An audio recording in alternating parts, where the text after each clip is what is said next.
Hello mga madi! So for today's video po pala mga madi, ito nga po pala yung kaganapan noong Sunday. Ayan, at syempre meron kami ditong bayanihan sa paggawa ng madadaanan namin para naman kung sakaling umulan ulit mga madi ay hindi na mapuputikan yung aming machinelas at sa aming mga paa. So eto po pala ang ginawa ng aking mga kapadi. Ayan, so naglagay sila ng hollow blocks at syempre ito naman po ang aking mga madi. Ayan, so ang sisipag po nitong mga madi ko mga madi at syempre ito na nga po pala kami. So dito naman po habang mayroong ginagawa na daan at kami naman ay tulong-tulong sa paglilinis dito mga madi ko, kaya syempre ang dami ng tambak na basura mga madi. Ayan, so kaya sabi ko naman bayanihan din kami sa paglilinis, diba? So yan po ang aming ginawa at syempre napakasaya po namin dyan mga madi, kahit na konti lang po kaming naglilinis dyan. Enjoy naman po kahit pagod na si Marinyo, sige lang, hala, walis dito, walis doon hanggang sa matapos. Ayan, o diba?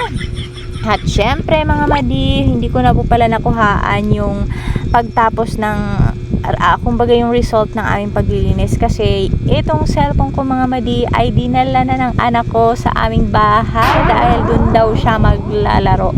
At syempre si Marinyo tuloy-tuloy lang dito sa paglilinis, o diba?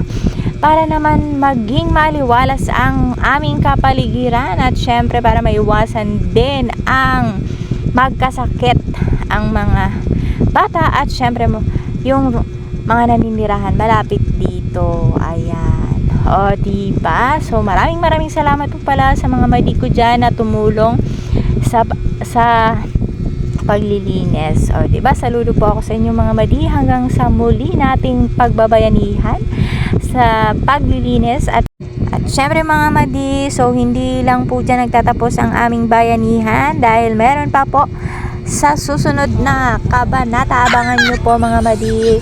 Ayan, so ito na po pala yung result. Hanggang dyan po muna mga madi. So sa susunod naman na linggo ay doon naman tayo papunta sa aming balloon.